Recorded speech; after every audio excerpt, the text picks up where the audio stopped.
Hello అండి, welcome to మావి చిగురు స్టోరీస్. ఈరోజు కథ మాట వినని మొగుడు. ఈ కథ మొదలుపెట్టే ముందు ఈ ఛానల్ని కొత్తగా చూసేవారు, ఇంతవరకు సబ్స్క్రైబ్ చేయని వారు తప్పకుండా సబ్స్క్రైబ్ చేసి సపోర్ట్ చేయండి. ఈ కథ పూర్తిగా చూసి మీకు ఎలా అనిపించింది కామెంట్ చేయండి. ఇక కథ మొదలు పెడదాం. రామనగరం అనే ఊళ్ళో చిత్రగుప్తుడనే భాగ్యవంతుడికి లేక పుట్టిన కుమార్తె చిత్ర. అల్లారు ముద్దుగా పెరిగిన చిత్రకి 18వ ఏట ఏదో వింత జబ్బు చేసి క్రమంగా కృషించపోసాగింది. చిత్రగుప్తుడు నగరంలోని ఘన వైద్యులందరినీ పిలిపించాడు. చిత్రకు ఎవరి వైద్యము పనిచేయలేదు. అన్ని ఆశలు నిరాశ చేసుకున్న సమయంలో ఒక బైరాగి వాళ్ళింటికొచ్చాడు. ఆయన చిత్రను చూసి, ఆమెను ఒక దుష్టగ్రహం బాధిస్తుంది, ఈమె జబ్బును మందులు తగ్గించలేవు. సమీపారణ్యంలో చాముండేశ్వరి ఆలయానికి వెళ్ళి దేవిని దర్శించుకుంటే ఈమెకు పట్టిన దుష్టగ్రహం పీడ వదిలిపోతుంది. అయితే ఆలయానికి ఈమె ఒంటరిగా నడిచి వెళ్ళాలి అన్నాడు. అయ్యా, ఆ అరణ్యంలో క్రూర మృగాలు సంచరిస్తూ ఉంటాయి. అది దొంగలకు నిలయం. జబ్బుతో కృషించిన ఆడపిల్ల ఒంటరిగా నడిచి ఆలయానికి ఎలా వెళ్ళగలదు అని అడిగాడు చిత్రగుప్తుడు కంగారుగా. బైరాగి మందహాసం చేసి, అమాయకుడా, ఈ ప్రపంచంలో చావు పుట్టుకలు మన చేతిలో లేవు. నీ భవంతిలో క్షేమంగా ఉన్నావని నువ్వు అనుకోవచ్చు. రేపు ఏ భూకంపం వస్తే ఆ భవనంలోనే నువ్వు భూస్థాపితమైపోతావు. అనవసరపు ఆలోచనలు మానుకొని నీ కూతుర్ని నేను చెప్పిన విధంగా దేవీ దర్శనానికి పంపు, మేలు జరుగుతుంది. లేదా ఆమె నీ కుటుంబానికి దక్కదు అన్నాడు. చిత్రగుప్తుడు సరేనని అందుకు తగిన ముహూర్తం నిర్ణయించమన్నాడు. బైరాగి మర్నాటికే ముహూర్తం పెట్టాడు. ఆ ప్రకారం మరుసటి రోజున చిత్ర ఒంటరిగా ఇంటి నుంచి బయలుదేరింది. నడుచుకుంటూ వెళ్ళి అడవిలో ప్రవేశించింది. అప్పుడు ఆమెకి పరిసరాల స్పృహ లేదు. అన్నిటికీ దేవినే నమ్ముకుని ముందుకు నడుస్తూ బైరాగి చెప్పిన చాముండేశ్వరి ఆలయం చేరుకుంది. అది దేవి మహిమో ఏమో కానీ ఆమెకు శరీర శ్రమ తెలియలేదు. దారిలో ఎక్కడా విషసర్పాలు, క్రూర మృగాలు, బందిపోట్లు ఆమెను బాధించనే లేదు. చిత్ర గుడి లోపలికి వెళ్ళి దేవి విగ్రహం ముందు నిలబడి 2 చేతులు జోడించి, అమ్మా, నన్ను అనుగ్రహించు, నాకు పట్టిన దుష్టగ్రహం నుంచి విముక్తి కలిగించు అని ప్రార్థించింది. వెంటనే అక్కడో పెద్ద మెరుపు మెరిసింది. ఆ వెంటనే చిత్రకు తన శరీరంలో ఏదో మార్పు వచ్చినట్లు అనిపించింది. ఆశ్చర్యపడి తనను తాను చూసుకుంటే తన శరీరం పచ్చటి ఛాయతో మెరుస్తూ పూర్వంలాగా మారిపోయింది. చిత్ర ఉత్సాహంగా, దేవి, నీ మహిమ అద్భుతం అంటూ ఉండగా ఆమెకు చెవిలో ఎవరో, కుమారి, నీ ఆరోగ్యానికి తిరుగులేదు, వెనక్కి తిరిగి వెళ్ళు.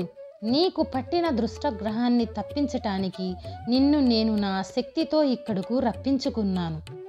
అసహాయులకు, శక్తిహీనులకు మాత్రమే నేను సహాయపడతాను. ఇప్పుడు నీవు శక్తిహీనురాలివి కాదు, అసహాయురాలివి కాదు. వచ్చిన దారిని గుర్తు చేసుకుంటూ నీవుగా ఇంటికి తిరిగి వెళ్ళాలి. నీవు నమ్ముకో, నన్ను మర్చిపో అన్న మాటలు వినిపించాయి. అది భ్రమో నిజమో చిత్రకైతే తెలియలేదు. కానీ దేవి సాయం లేకుండా ఒంటరిగా వెనక్కు తిరిగి వెళ్ళాలంటే భయమేసింది. అయినా ధైర్యం చిక్కబెట్టుకొని ఆలయం బయటకొచ్చిందామె. వచ్చినప్పుడు పరిసరాల స్పృహ తెలియలేదు. కానీ ఇప్పుడు ఆలయం బయటకు వచ్చి చూస్తే తానున్నది భయంకరమైన కీకరాణ్యం. ఎటు చూసిన సూర్యకిరణాల్ని కూడా నేల మీదకు రానివ్వనంత దట్టంగా మహావృక్షాలు. అంతవరకు అడవిలో తానెలా పయనించిందో, ఏ దారిన వచ్చిందో కూడా అర్థం కాని చిత్ర ఏం చేయాలో తెలియక భయంతో నిలబడిపోయింది. అంతలో ఆలయ ప్రాంగణంలో ఓ యువకుడు కనిపించాడామెకు. చూడటానికి రాజకుమారుడిలాగా అందంగా ఉన్నాడు. నడుముకు కత్తి వ్రేలాడుతుంది. అతడు చిత్రను చూసి ఆశ్చర్యపడి వివరాలు అడిగాడు. ఆమె తన గురించి చెప్పుకొని, నన్ను క్షేమంగా మా ఇంటికి చేర్చు, నీకు మంచి బహుమతి ఇప్పిస్తాను అంది. దానికి ఆ యువకుడు, నా పేరు చంద్రవర్మ. నా బలపరాక్రమాలు ప్రదర్శించి ఈ దేశపు రాజు మెప్పు పొందాలని బయలుదేరాను. నిన్న రాత్రి నా కలలో చాముండేశ్వరి దేవి కనపడింది.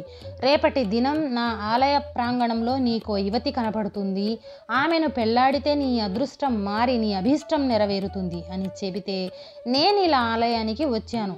చూడగానే నువ్వు నాకు నచ్చావు. నిన్ను పెళ్లి చేసుకుంటానంటే నిన్ను నేను క్షేమంగా మీ ఇంటికి చేరుస్తాను అన్నాడు. చిత్ర తల అడ్డంగా ఊపి, నువ్విలా అడగటం బాగోలేదు, అపరిచితుడివి, నీ మాటలు నమ్మి నిన్నెలా పెళ్లి చేసుకుంటాను అంది. అయితే నీ ఇష్టం, నీ దారి నీది, నా దారి నాది, సెలవు అన్నాడు చంద్రవర్మ. అక్కడి నుంచి వెళ్ళపోబోయాడు. అతడు వెళ్ళిపోతే తనక్కడ ఒంటరినైపోతానని భయపడింది చిత్ర. ఆమె అతడితో, నువ్వు నన్ను పెళ్లి చేసుకోవాలనుకుంటే షరతులు నీకేనా, నాకుండవా అని కాస్త పంతం తగ్గించుకుంది. దీనికి చంద్రవర్మ కూడా దిగివచ్చి, నీ షరతులేమిటో చెప్పు, అవి అర్థవంతంగా ఉంటే పాటించి నిన్ను క్షేమంగా నీ ఇల్లు చేరుస్తాను. ఇల్లు చేరిన తర్వాత నన్ను తప్పకుండా పెళ్లి చేసుకుంటానని దేవి మీద ప్రమాణం చేసి చెప్పు అన్నాడు. అయితే సరే, నా గురించి విను. నేను మా ఇంట్లో చాలా గారాబంగా పెరిగాను. ఓ పట్టాన ఎవరి మాట వినను. మా నాన్న కూడా నేను చెప్పినట్లు వింటాడు. అలాంటి నేను పెళ్ళయ్యాక నువ్వు నా మాట కాదంటే నేను తట్టుకోలేను.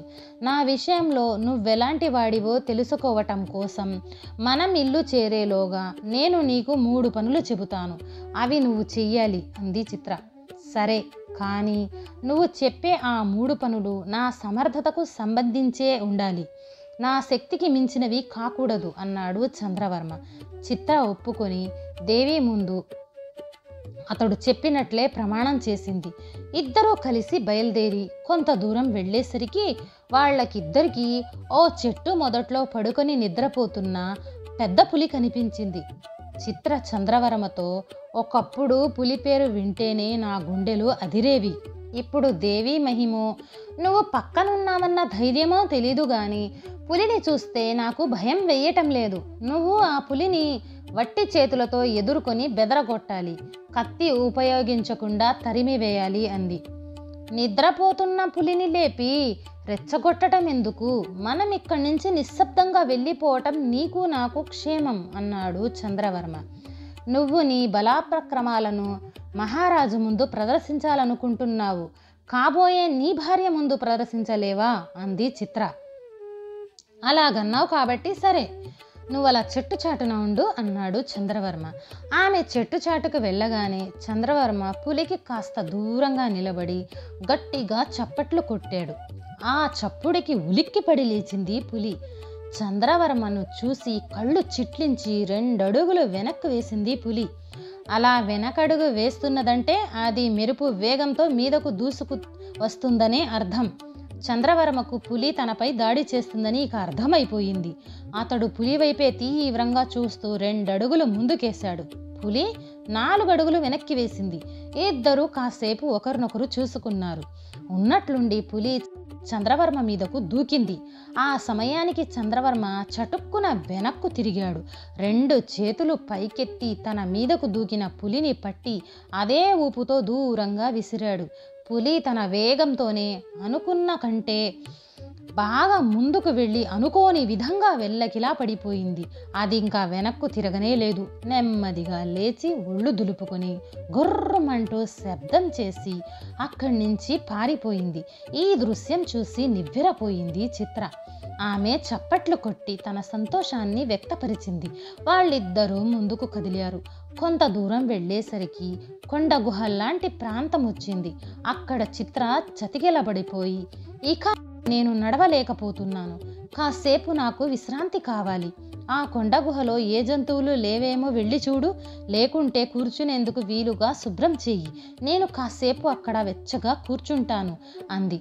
చంద్రవర్మ మాట్లాడకుండా లోపలకు వెళ్ళాడు. కాసేపు అతను లోపలే ఉన్నాడు. తర్వాత బయటకు వచ్చి లోపల ఓ పెద్ద కొండ చిలువ ఉంది. ఎరమింగి ఉందో ఏమో అదో పట్టాన కదల్లేదు. దాన్ని బయటకు తరలించాలని చూసేసరికి ఉన్నట్లుండి ఊహించని వేగంతో నా మీద తిరగబడింది. అది నా కాళ్లను బంధించేసరికి నా బుద్ధి చురుగ్గా పనిచేసింది. దాన్ని ముక్కలు ముక్కలుగా నరికాను కత్తితో. నేలంతా రక్తసిక్తమైపోయింది. శుభ్రం చేయాలంటే నీళ్లు కావాలి. సమీపంలో ఎక్కడా కొలనున్నట్లు లేదు. ఏం చేయను అన్నాడు. ఏది చూస్తాను పద అంది చిత్ర. ఆమెను గుహలోకి వెళ్ళి బీభత్సమైన ఆ దృశ్యం చూసి చంద్రవర్మ నిజమే చెప్పాడని గ్రహించి, నాకు విశ్రాంతి అవసరం లేదులే, నువ్వు నా మాట పాటించినట్లే, ఇక పోదాం పద అన్నది. ఇద్దరు మళ్ళీ ప్రయాణమయ్యి అరణ్యం దాటి ఊరి పొలిమేరల్లోకి వచ్చారు. అప్పటికి చిత్ర బాగా అలసట అనిపించింది. ఆ మాట చంద్రవర్మకి చెబితే అతడు చుట్టూ చూశాడు. సమీపంలో చిన్న గుడిసె కనిపించింది. చంద్రవర్మ ఆమెను తీసుకుని ఆ గుడిసెలోనికి వెళ్ళాడు. గుడిసెలో ఇద్దరు వృద్ధ దంపతులు ఉన్నారు. వారు చిత్రను చంద్రవర్మను అభిమానంతో ఆదరించి ఆతిథ్యమిచ్చారు. కాస్త తేరుకున్నాక చిత్రకి అలాంటి చోట ముసలి దంపతులు ఉండటం, తమకి ఆతిథ్యం ఇవ్వటం ఆశ్చర్యంగా అనిపించింది. మీరెక్కడ ఊరికి దూరంగా ఎందుకుంటున్నారు అని అడిగింది. దానికి సమాధానంగా వృద్ధుడు, నా బిడ్డలు నన్ను చూడ్డం లేదు. నేను నా భార్య ఇక్కడ మకాం పెట్టి బాటసారులకు సహాయపడుతూ ఉంటాం. సమీపంలో నాకు 2 ఎకరాల పొలం ఉంది. ఓ రైతు అందులో పంట పండించి మాకు ఓ 20 బస్తాల తిండి గింజలు ఇస్తాడు. వాటితోనే మా కడుపులు, అతిథుల కడుపులు కూడా నిండుతున్నాయి. ఎప్పుడైనా అతిథులు తృణమో పణమో ఇస్తే పుచ్చుకుంటాం. విశేషం ఏంటంటే దొంగలు కూడా మా జోలికి రారు అన్నాడు. అప్పుడు చిత్ర చంద్రవర్మను పక్కకు పిలిచి, ఇంత మంచి మనుషులు వృద్ధాప్యంలో మనుషులకు దూరంగా ఉండటం నాకు ఇష్టం లేదు. వీళ్ళ మాట తీరు చూస్తే మనం రమ్మన్నా వీళ్ళ గుడిసె వదిలి వచ్చేలా లేరు. కాబట్టి నువ్వే గుడిసెకు నిప్పు అంటించేయి. ప్రమాదవశాత్తు జరిగినట్లు వీళ్ళని నమ్మించు. వీళ్లను మన నగరంలోకి తీసుకుపోయి నలుగురి మధ్య సుఖంగా బ్రతికే మంచి ఏర్పాటేదైనా చేద్దామన్నది. చంద్రవర్మ ఆమె వంక విసుగ్గా చూసి, ఆతిథ్యం ఇచ్చిన వారిల్లు తగలబెట్టడం నాకిష్టం ఉండదు. అదీ కాక ఈ ఇంట్లో తిండి గింజలు ఉన్నాయి. మనం ఎంత డబ్బిచ్చినా తిండి గింజల్ని తగలబెట్టకూడదు. ఎందుకంటే ఎవరికైనా కడుపు నింపేది డబ్బు కాదు, ఈ తిండి గింజలే. డబ్బుతో తిండి గింజలు పండించగలం కానీ సృష్టించలేము. నువ్వు చెప్పిన పని నేను చేయను అన్నాడు. నేను చెప్పిన పని నీ శక్తికి మించింది కాదు, కాబట్టి నువ్వు నా మాట వినట్లేదు. మన పెళ్లి జరగదు అంది చిత్ర. చంద్రవర్మ నవ్వి, నిన్ను పెళ్లాడాలనే ఆలోచన నేనెప్పుడో మానుకున్నాను. ఎందుకంటే నువ్వు నా ప్రాణాలనే కాదు, నీ ప్రాణాలను కూడా ప్రమాదంలో పెట్టే పనులు నాకు చెప్పావు. అయినా మాటిచ్చాను కదా అని, నా శక్తికి మించినవి కదా అని ఆ పనులు చేశాను.